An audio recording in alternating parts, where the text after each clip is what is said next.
Hey everyone, and welcome back to my YouTube channel. So I saw that Books and Lala, a booktuber here on YouTube, was doing this challenge she created called the Buzzword Challenge. And the challenge basically is you pick a book based off of a theme, and you choose the book based off a word in the title or based off of something on the cover. So there's two challenges, the title challenge and the cover challenge. So for January, the themes are for the title, Truth and Lies, and the theme for the cover is Patterns. So I went through all of my books and I picked out some books that fit the challenges. So starting with Truth and Lies, I picked up The God's Lie by Kaori Ozaki. This is a manga. I picked it up years ago. It was like one of the first mangas I ever bought. And I just never got around to reading it, so this is an option. And then this one actually fits both challenges. This is Super Sad True Love Story by Gary Steingart. Yeah, so it fits both challenges. So if I wanted to, I could pick this one and be done. And then I have The True History of the Kelly Gang by Peter Carey. I got this when I was studying abroad in Ireland. This was a book I had to read for a class that I just never read. So there's this. And then I have A Lie Someone Told You About Yourself by Peter Ho Davies. And I picked this one up because I like the title. I just like the sound of A Lie Someone Told You About Yourself. I thought it sounded cool. And for our patterns, I picked up The Sorrows of Others by Ada Zhang. This is a short story collection. It doesn't like have that much of a pattern, but you know, you see there's two things. So I think two things a pattern makes. And then I have another short story collection. This is Filthy Animals by Brandon Taylor. I've actually read quite a bit of this. I just pick it up every once in a while and read a story out of it. And then I have, of course, Intermezzo by Sally Rooney. I'm actually very scared to read this because I really love Normal People. I love it so much that I get very nervous to read any of her other books because I just don't, how can it be, compared, to Normal People? So I'm very nervous to finally pick up another Sally Rooney, but I've been collecting them, except Conversations with Friends. There's just nothing about that synopsis that appeals to me. That's the only one I don't have, and I don't plan to read. At least the others I plan to read. I'm just scared to. And then we have a philosophy book. This is The Myth of Sisyphus by Albert Camus. And then I also have The Rebel by Albert Camus. So after all of going through all the books and trying to decide what I want to do and knowing that I really only have a couple days to read these books, I decided to go with one that I could use for both challenges, and I picked A Lie Someone Told You About Yourself. So I picked this one.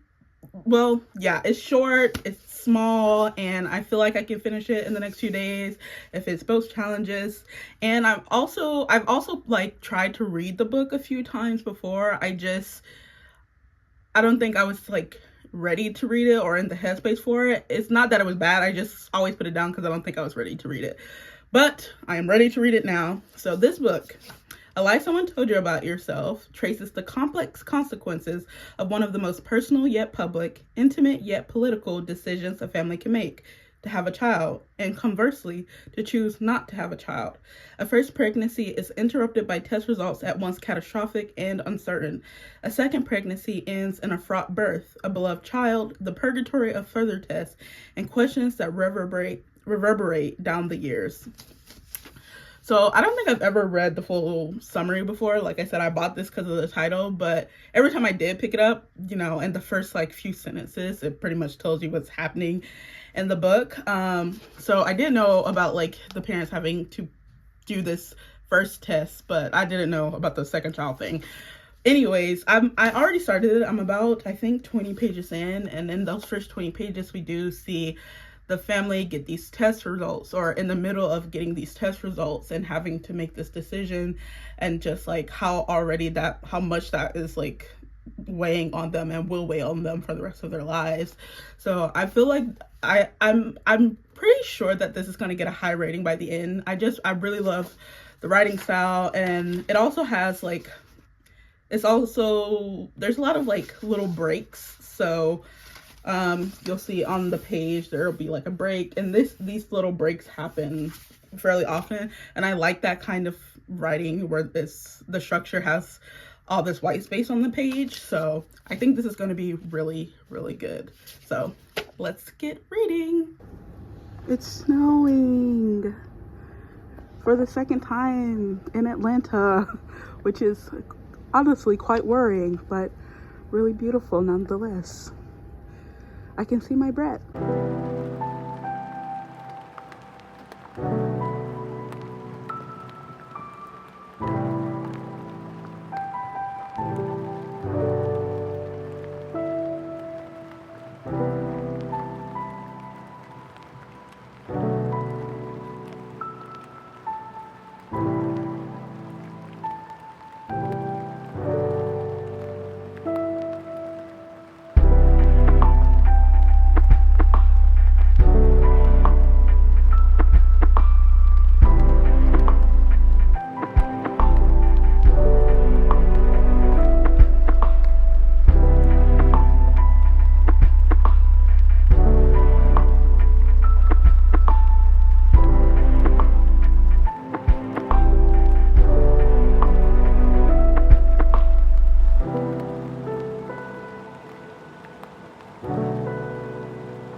Okay, I did a little more reading. Also, I'm sorry if you can hear the heaters. This is technically outside. This is like the patio, so it's cold out here. But I've done a little reading, and nothing really like overtly sad is happening, but like everything feels like tinged in sadness, you know? Everything, like, you can just feel the grief and guilt of the parents, and like everything they say and in everything they do, but also the writing is just really beautiful. Like, I'm underlining every line. It feels like every paragraph I'm drawing a star beside, or I'm underlining, and I just can't stop. I really should put the pencil on a different side of the room, so I only underline what feels like just super most necessary to underline. But the writing is just really good. The lines are so beautiful. I want to see if I can find anything. It's just, I think a lot of it is just a word choice. Let's see. He wonders, when does trying again become trying again and again and again, become simply trying? Like, and then what keeps them together is a child, the chance of another child.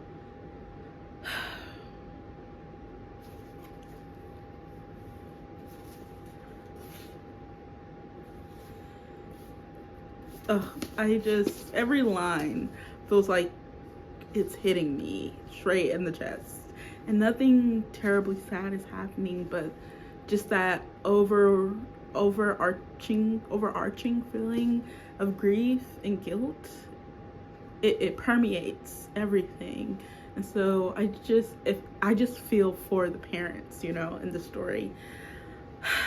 I'm going to read some more and come back with an update later, probably when I get around 150 pages in. So see you later. It's been, I don't even remember when the last time I filmed the clip was, but it's been a few days. I don't even have the book down here. The book is upstairs in my room, but my setup is down here, so I didn't feel like bringing anything up or down. But just to give you a little bit about what's happening in the book. What is happening in the book? I don't really have much more to add. It's still like really good. There was a point, I think sometime around after the last check-in, around like the 50-60 page mark, that I wondered where else is this gonna go? Like, where else does this have to go? But we're really just following along with the family's journey. We're just watching them grow together, in the ways in which they like internally grow apart and back together. And it's really beautiful how the author shows this changing in their relationships, and the changing in their child's life. And I really enjoy how the author's doing the timeline, or just like skipping forward in time, because the author will say something like, it's the age of Star Wars, or it's the age of the internet, or something like that. It's like things that are very like pivotal as you like grow up, the things that you typically become obsessed with. Like, it's the age of dinosaurs. Okay, so it's like things that are pivotal to like, I guess, like these measures in growth of a child. And I like how the author adds that in as we watch the child grow. So the book is really good, and I feel like I'm underlining literally everything, but I'm expecting it to end well. I think I have about 65 pages left or something, so I'll be back with my rating and tell you how the book wrapped up.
Okay, I have finished A Lie Someone Told You About Yourself, and I really enjoyed it. I think I'm landing on a 4.5 with this book.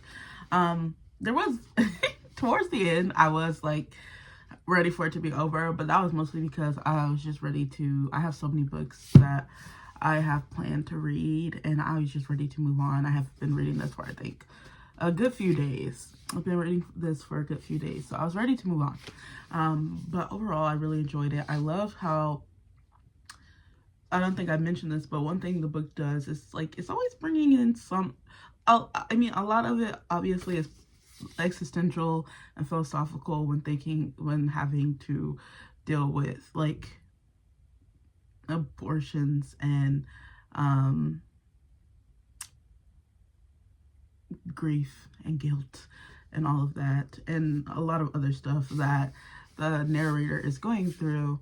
But there's like all these like little philosophical things at the philosophical, psychological things that authors bring in. So like Schrodinger's cat, and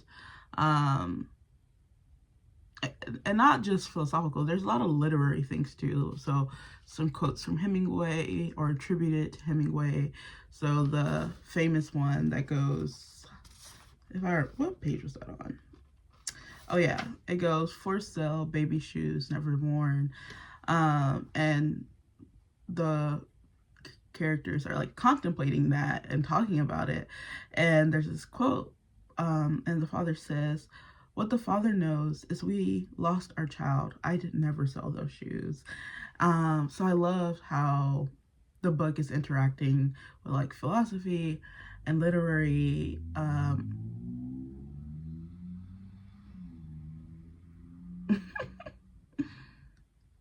I like how the book is dealing with philosophy and literary quotes and things, and just really mulling them over and adding new context to them from what's happening in the book. And I think the author was just really good at examining like just like things societally that is common, and putting a new frame on it, or just like saying it in a way that I haven't heard quite before. So I think we all know that when mothers are pregnant, it becomes very very public, because you know you can see it. And so they were talking about that, and one thing the wife says about like people who come up to them, who like want to touch you or want to talk about it or congratulate you, or look in your scroller to look at your baby, all of those things. The husband says, "It's mostly well-meaning," he tried to tell her. And then she says, "Until it isn't," she said. "Until it spills into people feeling like they have a stake in your pregnancy, your baby, a right to an opinion, a judgment. They know one thing about you, and they think it's everything." And I feel like, you know, externally, that is like one of the big things in the book, because the book is exploring grief, but it's also exploring shame. And I think that's like the internal component, but the external component is like the publicness of it all. And so I liked the exploration of both sides of that throughout the book, and I just thought it was really well done. And it was a really, I think, a good examination of this issue. So definitely recommend if you are okay reading this subject. So that is all for this video. I am going to start reading something else now. I'll see you in the next one. Like, comment, subscribe. Bye.